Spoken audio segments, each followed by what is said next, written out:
코로나19 환자 수가 어제 300만 명을 넘어섰습니다. 트럼프 행정부가 대학 수업을 온라인으로 수강하는 외국인 학생들을 강제 추방하는 조치를 발표했습니다. 오늘 뉴저지 예비선거가 일제히 실시된 가운데 한인 후보들에 대한 관심이 모아지고 있습니다. 뉴욕시 교육국이 공립학교의 가을학기 대면 수업 선택권을 주기로 했습니다. 조자주에서 8살 흑인 소녀가 총에 맞아 숨지는 사건이 발생하면서 애틀랜타에 비상사태가 선포됐으며 주 방위군이 투입됐습니다. 마스크 착용 기피했던 자이르 볼소나로 브라질 대통령이 결국 코로나19 양성 판정을 받아 세계를 놀라게 하고 있습니다. 도널드 트럼프 대통령의 조카 메리 트럼프가 트럼프 일가의 각종 투문을 폭로하는 책을 발간했습니다. 뉴저지주 촬영국 사무실 민원 서비스가 오늘부터 재개됐습니다.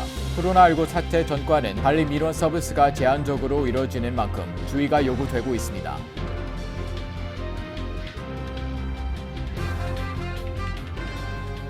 코로나19로 어려움을 겪고 있는 우리 이웃에게 희망을 주는 은행, 뉴 밀레니엄 뱅크. 뉴 밀레니엄 뱅크가 여러분과 함께합니다.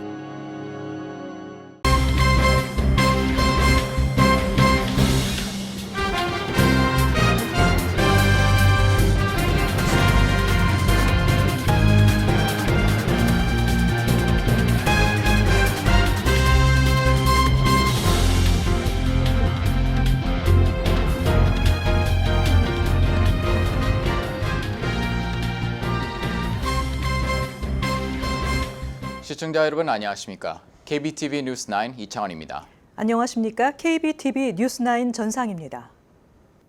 첫 번째 소식입니다. 미국 내 코로나19 환자 수가 어제 300만 명을 넘어섰습니다. 누적 사망자 수는 13만 2,704명으로 집계됐습니다. 월드오미터가 집계한 미국의 코로나19 누적 환자 수가 어제 300만 7,237명을 기록해 단일 국가에서 나온 코로나19 감염자로는 가장 많은 수치를 기록했습니다. 인구조사국이 추정하는 미국 전체 인구의 약 1%에 해당하는 것입니다. 지난 1월 20일 워싱턴주 시애틀에서 첫 코로나19 감염자가 나온 지 168일 만에 환자 수가 300만 명을 넘어선 것입니다. 첫 환자 발생 뒤 100만 명을 넘길 때까지는 석 달 남짓이 걸렸으나 이후 40여일 만에 200만 명을 넘었고 다시 약 한 달 만에 100만 명을 추가됐습니다. 4월 당시에는 뉴욕주가 코로나19 확산의 진원지였다면 지금은 플로리다, 텍사스, 캘리포니아, 애리조나주 등 4개 주가 환자 급증을 이끌고 있습니다. 너무 빠른 경제 재개에 나서면서 각 지역의 지도자들은 코로나19 방역에 실패했다는 후회를 표하고 있습니다. 이처럼 코로나19가 다시 확산하자 일부 주 카운티시에서는 경제 재가동 계획을 중단하거나 영업을 재개한 점포를 다시 폐쇄하는 등 재개를 뒤돌리고 있습니다. 플로리다주 마이애미-데이드 카운티가 식당, 체육관 등을 문을 닫도록 했고 이에 앞서 캘리포니아주에서는 코로나19가 급증하는 카운티에서 식당, 술집의 실내 영업을 중단하도록 했습니다. 또 애리조나주는 술집, 체육관, 영화관, 테마파크 등을 최소 30일간 폐쇄했고 텍사스, 플로리다주는 술집에서 술 마시는 것을 금지했습니다. 이런 가운데 도널드 트럼프 대통령은 사후적 거리두기 등을 하지 않은 채 사우스다코타주 러시모어 산에서 독립기념일 전야 행사를 하고 독립기념일 당일에는 워싱턴 DC 백악관 남쪽 잔디밭 일대에서 2020 미국에 대한 격려 행사를 열어 비난을 받고 있습니다. 도널드 트럼프 행정부가 대학 수업을 온라인으로 수강하는 외국인 학생들을 강제 추방하는 극약 처방을 꺼내들었습니다. 이에 따라 코로나 바이러스 감염을 우려해 온라인으로 수강하던 한국 유학생 등이 직격탄을 맞을 수밖에 없어 파장이 예상되고 있습니다. 이민세관 단속국 ICE가 발표한 학생 및 교환 방문자 프로그램 규정에 따르면 이번 가을 학기에 모든 수업이 온라인으로 진행되는 학교에 다니는 외국 유학생은 미국을 떠나야 합니다. 계속 미국에서 공부하기 원할 경우 100% 대면 수업을 하거나 대면 수업과 온라인 수업을 병행하는 학교로 편입해야 합니다. ICE는 이 같은 규정에 따르지 않을 경우 추방당할 수도 있다고 밝혔습니다. 국제교육연구소에 따르면 미 대학에 재학 중인 외국인 유학생 수는 지난해 기준 109만 5,299명으로 이 가운데 한국인 유학생은 4.8% 수준인 5만 2,250명입니다. 이번 조치는 트럼프 대통령의 반이민 정책의 일환이자 코로나19 재확산에도 아랑곳하지 않고 대학들의 오프라인 개강을 압박하려는 이중 포석으로 보입니다. 그러나 갑작스러운 정책 발표로 당사자인 유학생들과 대학들은 패닉에 빠진 모습입니다. 워싱턴 포스트는 대학 관계자들이 새로운 연방 지침에 맞추기 위해 혼란스러워하고 있고 일부 학생들은 갑작스러운 추방에 대한 두려움을 드러냈다고 보도했습니다. 현재 대다수의 대학은 코로나19 확산 추이 등을 감안해 아직 가을 학기 계획을 확정하지 않은 상태로 학생들은 대학들이 방침을 정할 때까지 속수무책인 상황입니다. 뉴저지 예비선거가 각 투표소에서 일제히 실시됐습니다. 이 가운데 팰리세이스 파크 시의원, 민주당 예비선거 등 한인 후보들에 대한 관심이 모아지고 있습니다. 예비선거는 오늘 11월 3일 실시되는 본선거에 나설 연방상 하원, 주상하원, 프리홀더, 로컬 정부 선출직 등의 각 정당별 후보를 뽑게 됩니다. 이번 예비선거는 코로나19로 인해 사전 우편 투표로 중심으로 치러졌으며 오늘 타운별로도 최소 1개 이상씩 투표소가 설치돼 오전 6시부터 오후 8시까지 현장 투표가 진행됐습니다. 예상대로 우편 투표를 많이 하셨기 때문에 좀 한산합니다. 아침에 6시부터 열었는데 7시 넘어서 이제 첫 유권자가 오셔가지고 시작했고 지금 현재 도서관하고 이쪽에 이른드버그 스쿨 한 5, 60명 정도가 하지 않았나 이렇게 예상됩니다. 역시 예상대로 150명 미만으로 될 것 같습니다. 지금 펠팍으로 봐서는 항상 그 예비선거 투표율은 20% 미만입니다. 전체 유권자의. 그런데 역시 이번에는 그때보다가 한 10% 정도 상승을 할 것 같습니다. 25% 정도 예상하고 있고 펠팍 같은 경우는 시의원 경선 이슈가 있기 때문에 조금 높지 않을까 이렇게 예상됩니다. 이번 뉴저지주 예비선거에는 총 7명의 한인 후보가 출마했습니다. 한인 출마자는 이제 그 연방 하원 의원 앤디 김 그리고 우리 버겐 카운티에는 데니얼 김이 이제 프리홀더로 출마했고 그리고 우리 그 펠팍의 두 분하고 또 잉그리드 크립스라든가 폴리라든가 또 노르우드 쪽에서 또 한 분이 오셨고 그래서 아마 전체 뉴저지에서 한 7분 정도 출마한 걸로 알고 있습니다. 올해 재선을 노리는 민주당 소속 앤디 김 연방 하원 의원은 이번 예비 선거에서 당내 경쟁자가 없어 자동으로 오늘 11월 본선거 행이 확정됐습니다. 반면 공화당은 30대 여성 케이트 깁슨 전 벌링턴 카운티 프리홀더와 50대 사업가인 데이비스 리처드가 예비 선거에 맞붙으며 승자가 11월 본선거에서 김 의원과 대결하게 됩니다. 펠팍 시의원 민주당 예비 선거는 유일하게 한인 후보들이 경합을 벌였습니다. 기호 1번 박재관 신디 페라라 후보와 기호 6번 스테프니 장 프랭크 다느휴 후보 등 총 4명이 출마한 가운데 이 중 다득표 순으로 2명이 당선돼 본선거 행 티켓을 확보하게 됩니다. 현재 우편 투표가 접수된 그 카운티 선관위에 우편 투표 접수된 그런 결과로 봐서 예년보다가 10%에서 한 15% 정도는 한인들은 올라가리라고 봅니다. 그리고 전체 투표도 그 정도로 올라가고요. 펠팍에서는 어제 기준으로 1,400장 이상의 우편 투표 용지가 선거관리위원회로 도착한 것으로 알려지는 등 선거 열기가 뜨겁습니다. 포트리에서는 폴 윤 시의원이 3선에 도전하는데 당내 경쟁자가 없어 자동으로 11월 본선거 행이 확정된 상태입니다. 잉글우드에서는 민주당 예비선거에 한인 1.5세 스티븐 김 변호사와 공화당 예비선거에 박명근 전 시의원이 각각 출마해 11월 본선거에서 시의원 당선을 두고 맞붙게 됩니다. 노우드에서는 법무법인 김앤배의 김봉준 대표 변호사가 노우드 시의원 공화당 예비선거에 출사표를 냈습니다. 뉴욕시 교육국이 국립학교의 가을 학기 재개와 관련해 학생 가정에 대면 수업 선택권을 주는 방침을 적용할 계획인 것으로 알려졌습니다. 뉴욕시 교육국 발표에 따르면 올 가을 학기에 코로나19 감염을 우려하는 학생 가정은 별도의 의료 기록이 없어도 대면 수업을 하지 않고 온라인 수업을 받을 수 있도록 선택권을 부여할 계획입니다. 그러나 이 같은 방침에 대해 일각에서는 부유한 가정의 경우 튜터를 고용하는 등 더 많은 양의 공부를 보충할 수 있다며 소득에 따른 학생 간 성적 불평등으로 이어질 수 있다는 우려의 목소리도 나오고 있습니다.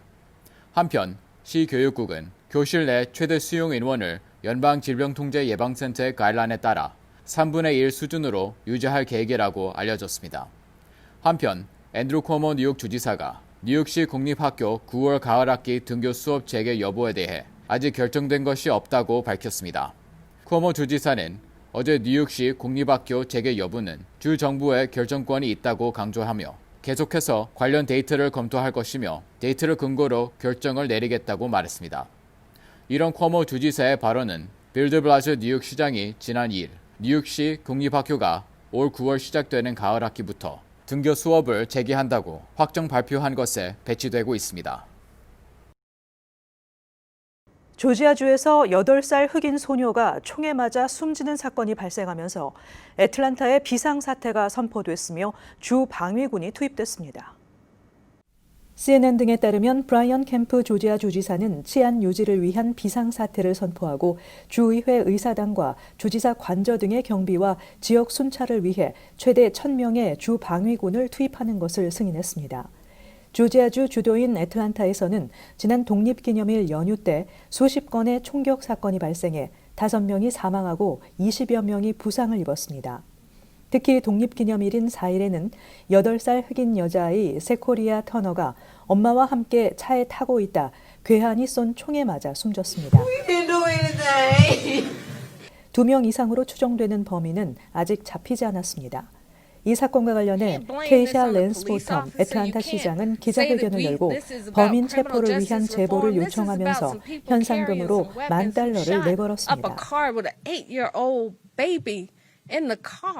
현지 경찰은 터너가 탄 차량이 불법적으로 설치된 바리케이트를 뚫고 주차장에 가려다 총격을 받았다고 밝혔습니다. 터너가 사망한 뒤 바로 다음 날 사건 현장 바로 옆에서 또 총격 사건이 발생해 1명이 숨지고 2명이 다치기도 했습니다. 마스크 착용을 기피했던 자이르 보우소나르 브라질 대통령이 결국 코로나19 양성 판정을 받아 세계를 놀라게 하고 있습니다. 김은지 기자가 전해드립니다. 오늘 CNN 보도에 따르면 보우소나로 대통령은 기자회견을 열고 기침과 고열 등 감기 증세를 보여 코로나19 검사를 받은 결과 양성 판정을 받았다고 밝히고 그러나 폐는 깨끗했다고 강조하며 지지자들을 안심시켰습니다. CNN 등에 따르면 보우소나로 대통령은 열이 38도까지 오르고 기침을 하는 등 코로나19에 일관된 증상을 보이고 있으며 하이드록시클로로퀸과 마이신으로 치료를 받고 있습니다. Deu positivo. Agora, como é que isso tudo aconteceu? Vale a pena você fazer breve histórico. Começou domingo com uma certa indisposição. 보우소나로 대통령은 그동안 코로나 바이러스를 작은 독감이라고 무시하며 마스크 착용을 거부했으며 심지어 공개석상에서 지지자들을 포옹하기까지 했습니다. Particular, pelo meu histórico de atleta, caso fosse contaminado pelo vírus, não precisaria me preocupar. 그는 지난 3월 7일에서 10일 도널드 트럼프 대통령을 만나러 미국을 방문했다가 동행한 인사들이 잇따라 코로나19 확진 판정을 받자 3차례 걸쳐 검사를 받았지만 그 결과를 공개하지 않았습니다. 오늘 보우소나로 대통령은 평소 태도를 바꿔 대통령 관저 앞에 모인 지지자들에게 가까이 오지 말라며 사회적 거리두기를 지키라고 권고하기도 했습니다. 브라질의 코로나 바이러스 감염 및 사망자는 미국에 이어 두 번째로 현재 코로나19 감염자는 162만 3천 명이며 이 중 4%인 6만 5천여 명이 사망했습니다. KBTV 뉴스 김은지입니다. 도널드 트럼프 대통령의 조카 메리 트럼프가 트럼프 일가의 각종 추문을 폭로하는 책을 발간해 트럼프의 2020 대선 가도에 악재가 될 전망입니다. 김은지 기자가 보도합니다. 출판사 사이먼 앤드 슈스터는 독자들의 높은 관심에 메리 트럼프의 신간 너무 많지만 충분치 않은을 계획보다 2주 앞당긴 14일 출간하기로 했으며 내용 일부를 공개했다고 오늘 CNN 등이 보도했습니다. 올해 51살인 메리는 트럼프 대통령의 친형인 고 프레드 트럼프 주니어의 딸입니다. 메리는 이 책에서 현재 트럼프 행동은 3살 때와 비슷하고 자신의 감정 통제가 어려우며 반응을 절제하는 게 불가능하다라고 묘사하고 있습니다. 그녀는 또 트럼프를 세계의 보건 환경, 경제적 안정, 사회 구조를 위협하는 치명적인 약점을 지닌 훼손된 남자로 묘사하면서 그 배경으로 트럼프가의 어두운 가족사를 조명했습니다. 출판사는 이 책을 통해 우리는 트럼프가 어떻게 삐뚤어진 행동과 가치관을 얻게 됐는지 알 수 있다면서 그에게 사기는 삶의 방식이라고 주장했습니다. 이에 앞서 트럼프 대통령의 동생 로버트 트럼프는 메리가 일가의 비밀 유지 합의를 위반했다며 책 출간을 금지해달라는 가처분 신청을 내 승소했지만 출판사 측이 이에 불복해 항소하자 법원이 출간을 허용하는 판결을 내렸습니다. 현재 이 책은 아마존에서 존 볼턴의 회고록 그 일이 일어난 방을 제치고 주물량 기준으로 1위를 차지하고 있습니다. 볼턴의 회고록 역시 메리의 책을 출간하는 사이먼 앤드 슈스터에서 편했습니다. KBTV 뉴스 김은지입니다. 뉴저지주 차량국 사무실 민원 서비스가 오늘부터 재개됐습니다. 코로나19 사태 전과는 달리 민원 서비스가 제한적으로 이루어지는 만큼 주의가 요구되고 있습니다. 뉴저지주 차량국이 코로나19 사태로 지난 3월 중순 폐쇄된 지 4개월여 만에 다시 문을 열었습니다. 차량국 사무소는 업무 효율성을 위해 면허센터와 차량센터로 분리돼 운영됩니다. 면허센터는 운전면허 신규 발급, 타주에서 온 차량 등록, 상업용 면허 등 온라인으로 갱신이 불가능한 면허 갱신 등을 처리하게 되며 리얼 아이디는 사전 예약제에 한해 기존 면허증을 리얼 아이디로 갱신하는 업무를 처리합니다. 한편 차량국 웹사이트 갱신이 가능한 면허나 면허증 재발급, 주소 변경 등은 반드시 온라인을 통해서만 처리해야 하고 차량국 사무소에서는 민원을 접수받지 않습니다. 면허 업무가 가능한 차량국 사무소 위치는 차량국 웹사이트에서 확인할 수 있습니다. 코로나19 사태로 차량국은 운전면허 유효기간을 자동으로 연장 조치한 상태로 만료일이 올해 3월 31일에서 5월 31일까지인 경우 자동으로 7월 31일까지로 연장됐고 6월이 만료일이면 8월 31일, 7월이 만료일이면 9월 30일까지로 연장됩니다. 차량국 사무소를 방문하는 모든 주민은 반드시 마스크를 착용해야 하며 방문객은 대기 순번에 따라 업무 서비스를 받기 15분에서 20분 전에 문자 메시지로 통보를 받게 됩니다.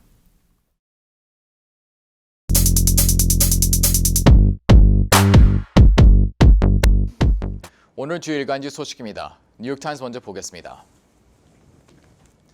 Terrifying lack of testing in U.S. as cases balloon. A reversal of progress, lines go around blocks, and total infections near 3 million. 대유행 이후 코로나 바이러스에 대한 검사가 증가하긴 했지만 여전히 검사가 미흡한 것으로 보입니다. 기사를 보면 Lines for coronavirus tests have stretched around city blocks and tests ran out altogether in at least one site Monday. New evidence that the country is still struggling to create a sufficient testing system months into battle with COVID-19. 코로나 바이러스 검사를 위해 많은 사람들이 길게 줄을 서며 어제 적어도 한 곳 이상의 검사소에서 테스트가 바닥났으며 이는 코로나19가 시작되기 몇 달 전의 상황처럼 여전히 충분한 테스트 시스템을 구축하지 않았다는 증거입니다. 다음 기사 보겠습니다. Virus finds a feast at house parties in Florida. Its spread overwhelms the efforts to trace revelers' contacts. 최근 코로나 바이러스 확산이 몇몇 주에서 증가하고 있습니다. 파티와 같은 큰 모임들이 영향을 주고 있다는 주장이 나오고 있습니다. 9페이지의 자세한 내용을 보겠습니다. But the quest to end parties and other social gatherings has gained new urgency because of the exploding coronavirus infections in Florida, which reported more than 10,000 new cases on Sunday. The state's contact tracers, already overwhelmed by the surging number of new cases, have found it especially difficult to track how the virus jumped from one party guest to the next because some infected people refused to divulge whom they went out with or had over to their house.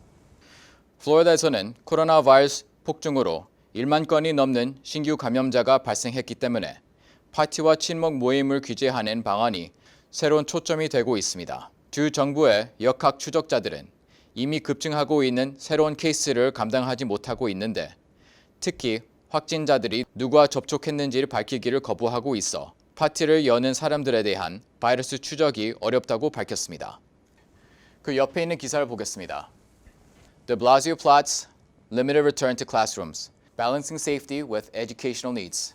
That could mean that the city's 1.1 million students physically attend school a few times a week, or 1 week out of every 2 or even 3, and continue their classes online the rest of the time. Math and English classes could be held in cafeterias or gyms, where there is room to spread out. Students may be asked to keep their distance from one another in once boisterous hallways and schoolyards. 110만 명의 학생들이 일주일에 2-3번, 적게는 한 주에 한 번꼴로 등교하고 나머지 시간은 온라인 수업을 계속해야 할 것으로 보입니다. 수학과 영어 수업은 거리로 확보할 수 있는 카페테리아나 체육관에서 할 수 있고 학생들은 한때 떠들썩했던 복도나 운동장에서 서로 거리를 두도록 요구받을 수 있습니다. 다음 기사를 보겠습니다. Calamity looms in New York City over job losses. Worst crisis since 70s. Acceleration of economic worries as furloughs turn permanent. What was intended as a pause has dragged on so long that for many workers, furloughs are turning into permanent job losses. The sudden shutdown of the city nearly 4 months ago threw nearly 1 million residents out of work and threatened the survival of many of their employers. 처음에는 일시적인 휴직으로 생각했던 것이 장기적이 되다 보니 많은 노동자들에게 영구적인 일자리 감소로 이어지고 있다고 합니다. 거의 4개월 전 도시의 갑작스러운 폐쇄는 거의 100만 명의 주민들을 직장에서 내몰았고 많은 고용주들의 생존을 위협했습니다. 이제 뉴욕 포스트를 보겠습니다. Crime ravaged city cries out for help. Bill do something. 30 years ago, the Post begged Mayor David Dinkins to do something about the rising crime on our streets. Today, we ask the same of Mayor de Blasio.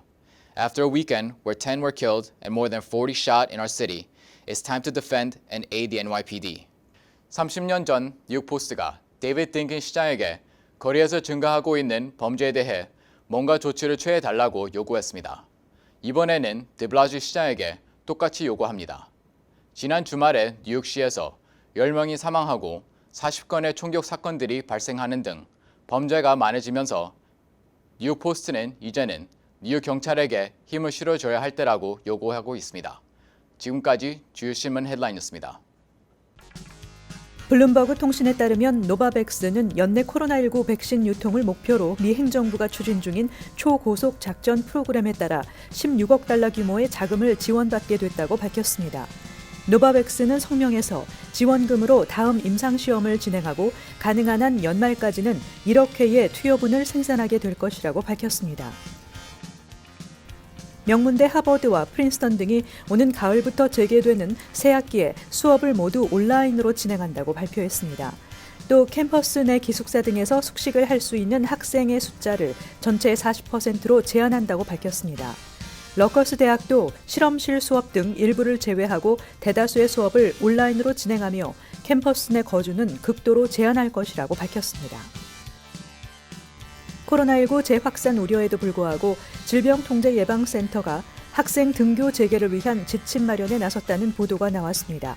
CNN은 고위 CDC 당국자를 인용해 CDC가 올해 유치원부터 시작되는 정규 교육 과정에 학생들을 물리적으로 교실에 돌려놓는 방법에 대한 새 지침 배포를 계획 중이라고 보도했습니다.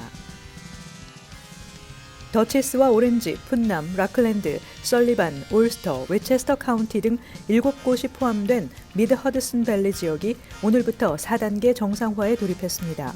따라서 교회 등 종교시설의 참석 인원은 수용 인원의 33%까지 확대되고 모임의 최대 인원도 50명까지 늘어납니다. 또 야외 동물원과 식물원, 자연공원, 유적지와 문화시설, 박물관, 수족관, 5개 농업 등 시설들의 운영이 재개됩니다.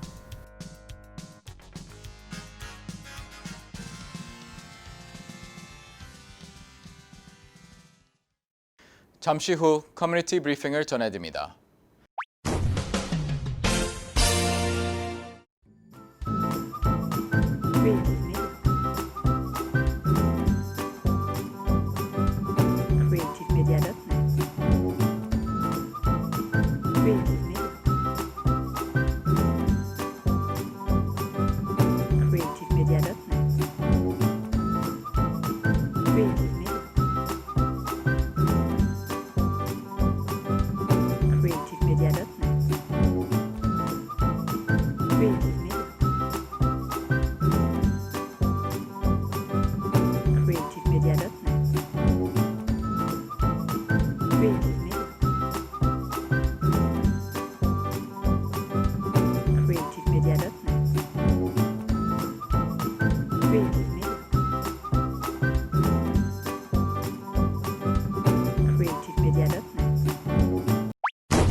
이어서 환율과 증시 전해드립니다.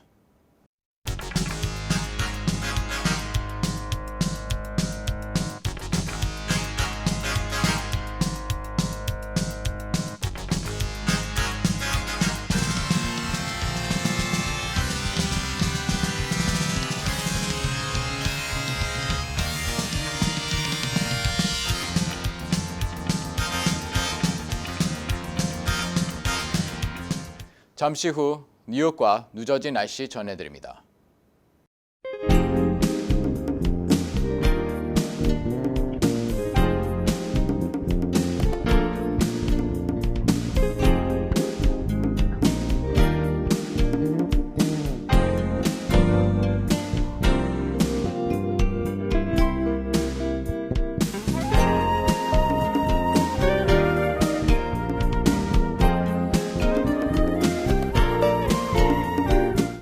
우리 모두가 코로나 바이러스 공포 속에 백신 개발을 손꼽아 기다립니다.